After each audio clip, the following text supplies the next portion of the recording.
Hi friends, welcome to Mani food code Tamil. இன்றைக்கி நம்ம என்ன பார்க்க போகிறோன்னா ஒரு ஸ்வீட் ஐட்டம் தாங்க. என்னன்னு பார்த்தீங்கன்னா கேரட் கேசரி. ஃபஸ்ட் அதுக்கு கடாயை நல்லா காஞ்சதும் நெய் சேர்த்துக்கோங்க. நெய் சூடானதும் முந்திரி சேர்த்து நல்லா வறுத்தெடுத்துக்கணும். கிட்ஸு நல்லா விரும்பி சாப்பிடுவாங்க. நீங்கள் கண்டிப்பாக செஞ்சு கொடுங்க.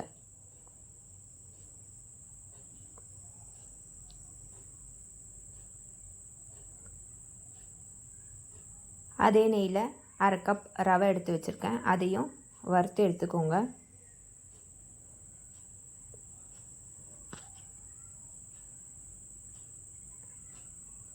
கேரட்டை நல்லா திருவி எடுத்து வச்சுக்கோங்க. அதே கடாயில் நெய் கொஞ்சம் சேர்த்து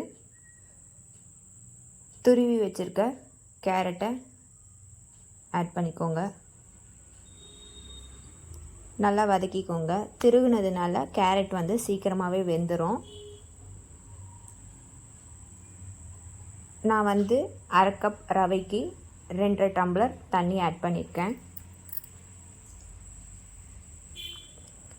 டேஸ்ட்டுக்காக கொஞ்சமாக கல் உப்பு சேர்த்துக்கோங்க. எந்த ஸ்வீட் செஞ்சாலும் கொஞ்சமாக உப்பு சேர்த்திங்கன்னா கூடுதலாக டேஸ்ட் கொடுக்கும். ஏலக்காய் போட்டுக்கோங்க. லைட்டாக கேசரி பவுடர் ஆட் பண்ணிக்கோங்க. தண்ணி நல்லா கொதித்ததும் நாம் வறுத்து வச்சுருக்க ரவையை கொஞ்சம் கொஞ்சமாக சேர்த்து நல்லா கிண்டி எடுத்துக்கோங்க.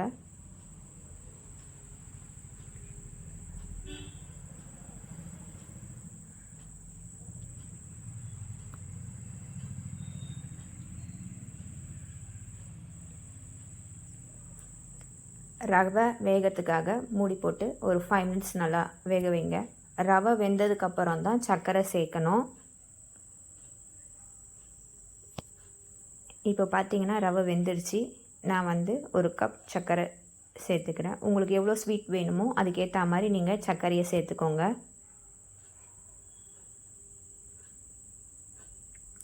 எல்லாம் சேர்த்து நல்லா கிளறி விட்டுட்டு வறுத்து வச்சுருக்க முந்திரியும் இப்போ ஃபைனலாக ஆட் பண்ணிக்கோங்க.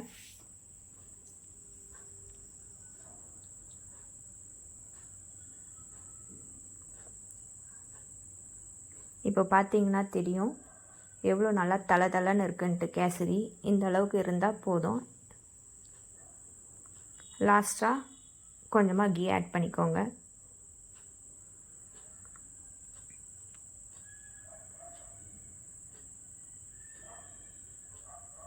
அவ்வளோதான் ஃப்ரெண்ட்ஸ். இந்த வீடியோ பிடிச்சிருந்ததுன்னா லைக் பண்ணுங்கள், ஷேர் பண்ணுங்கள், மறக்காமல் சப்ஸ்கிரைப் பண்ணுங்கள். தேங்க்ஸ் ஃபார் வாட்சிங்.